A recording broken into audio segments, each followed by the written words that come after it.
विकास भारती संचालित कर रही है। और एक है झारखंड मेगा वाटर सेट, जो गांव में अगर मान लीजिए हम लोग देखते हैं कि पानी अगर बर्बाद हो रहा है तो पानी को कैसे यूटिलाइज किया जाए, खेत में उसको जमा किया जाए, कैसे किया जाए, उन पर भी झारखंड मेगा वाटर सेट जो एक प्रोजेक्ट है परियोजना, उसके अंतर्गत कार्य होता है। उसके साथ साथ हमारे पास एक मेडिसिनल प्लांट है, एक मेडिसिनल गार्डन है, जो हम लोग देखेंगे तो मेडिसिनल गार्डन में अलग अलग प्रकार के 108 टाइप्स के अलग अलग जड़ी बूटियाँ हैं, उनका अलग अलग यूज़ है ना। एक छोटा सा एक गार्डन है, उसका एक फॉर्म जो है उसको बाद में हम लोग देखेंगे ना।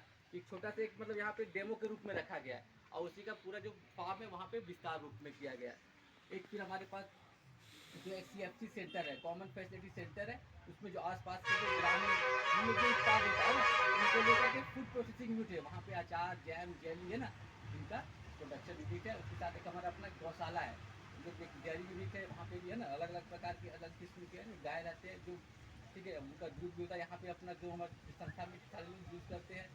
उसके साथ है ना विकास भारती मिशन स्कूल के पास ये सब लोग बोलते हैं प्राइवेट स्कूल भी अपने जो यहाँ पे आप देख रहे हैं ना, ये एक प्ले स्कूल है फुली इंग्लिश मीडियम। उसके अलावा आप रास्ते में अगर 2 जगह होंगे, नदी पड़ा होगा, नदी के पास भी एक स्कूल मिला होगा ना, 2 स्कूल मिला होगा ना, तो वो भी विकास भारती मिशन स्कूल द्वारा संचालित एक कोलेश्वरनाथ विद्या मंदिर है, जो बनारही में है। वहाँ भी लगभग स्ट्रेंथ है ना 600 से 650 लोग हैं, मतलब स्टूडेंट वहाँ पे है। एक आपको यहाँ 1-1.5 किलोमीटर पहले नदी के पास पड़ा होगा, वो जतरा टाना भगत विद्या मंदिर बिशुनपुर, वो भी विकास भारती बिशुनपुर संचालित कर रही है। और सभी में आश्रम, दोनों स्कूल में आश्रम भी है, ठीक है, हॉस्टल फैसिलिटी भी है, रेसिडेंशियल भी है, दोनों में बच्चे आते हैं।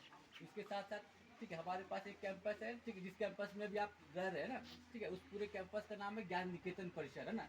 ठीक है, तो ज्ञान निकेतन जो विकास भारती बिशुनपुर पहले एक श्रम निकेतन के नाम से जाना जाता था, बाद में वो ज्ञान निकेतन कहलाया था। ज्ञान निकेतन परिसर में वैसे बच्चे रह रहे हैं, ठीक है, जिन बच्चों की अगर कोई माता नहीं है, ऑर्फन है, ठीक है, या किन्हीं के पिता नहीं है, या किन्हीं के अगर फाइनेंशियल अगर पढ़ने के लिए उनके पास पैसे नहीं है, तो वैसे बच्चों को यहाँ पे 1 से 4 क्लास तक वो जो कैंपस है उसी कैंपस में पढ़ाया जाता है। और अपर एजुकेशन के लिए उनका फिर गवर्नमेंट स्कूल में जो बिशुनपुर में होती है, वहाँ पे उनका एडमिशन कराया जाता है।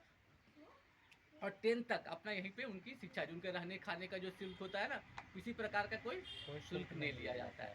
और जितने भी आप कैंपस में रहते हैं, ठीक है, सभी का एक दिनचर्या बना होता है ना, रूटीन बना होता है। जितने आश्रम में बच्चे रहते हैं, सुबह से लेकर शाम तक का उनका दिनचर्या रहेगा। सुबह 5 बजे है, 5 बजे छोटे बच्चे भी है ना, बहुत देख रहे होंगे, छोटे बच्चे भी, सबका अपना रूटीन है ना। 5 बजे अपना सुबह उठते हैं, प्रार्थना करेंगे, फिर अपना अगर मान लीजिए योगा व्यायाम करेंगे, श्रम कार्य जो होता है कैंपस में रहते हैं, हॉस्टल में तो अपना जो आसपास की साफ सफाई उसके करने के बाद 10 से जो उनका 4 बजे तक स्कूल रहेगा, स्कूल करने के बाद फिर श्रम कार्य करते हैं। फिर शाम में उनका प्रार्थना होता है, ठीक है, फिर सप्ताह में 2 दिन उनका कल्चरल प्रोग्राम होता है। तो इस तरह से उनका पूरे दिन भर का दिनचर्या रहता है। तो बहुत सारी जो गतिविधियां हैं, ठीक है, उन गतिविधियों को हम लोग देखेंगे। और ये जो पूरा परिसर है ना तक्षशिला आश्रम, इसमें बहुत सारे, ठीक है, आपका है ना, आपको देख नई नई चीज़ों को देखने को मिलेगा ना। और यहाँ पे जितने भी बनावट आप देख रहे हैं, ठीक है, सारा सबसे बड़ा है कि किसी नेचुरल है, ठीक है, ये मतलब कोई मिस्त्री नहीं है ना, ठीक है, जो हमारे जो पद्मश्री डॉक्टर अशोक भगत जी है ना, ठीक है, शुरुआत में सभी मिल करके अपने से खुद से है ना सब कुछ सींचा गया है, बनाया गया। ये पत्थर भी देख रहे थे, खरीदा नहीं गया है ना, ये नदी से, ठीक है, नदी से ला के बोरा बोरा करके है ना, उस तरह से सबको कुछ यहाँ पे जितनी भी सजावट है लगभग आपको सब नेचुरल मिलेंगे ना। तो उन्हीं पे ठीक है परिषद है, उनको परिषद, क्योंकि यहाँ पे आप ठीक है बहुत सारे जो गणमान्य लोग हैं उनका भी आगमन हो चुका है ना। आप जिनसे पहले हमारे राष्ट्रपति रामनाथ कोविंद जी है ना, ठीक है, उनका भी मतलब एक दिन का वास यहाँ पे बिशुनपुर, ठीक है, धरती पे हो चुका है ना। क्योंकि बहुत लोग होते हैं कि नहीं आना चाहते हैं ना, क्योंकि थोड़ा सा एरिया जंगल है क्या है ना, लेकिन उन्होंने अपना समय निकाला। सभी जो गतिविधि विकास भारती के अंतर्गत है ना, जो ट्राइब्स में अलग अलग प्रकार की जो गतिविधि होती है ना, हर एक गतिविधियों के बारे में उन्होंने जाना भी है और उनको अच्छा भी लगा।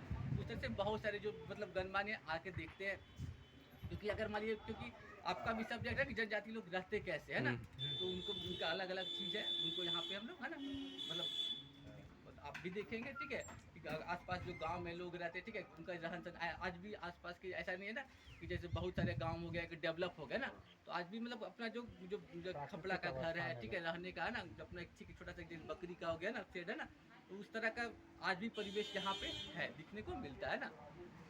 पूरी ग्रामीण सभ्यता का हाँ, दर्शन होता है।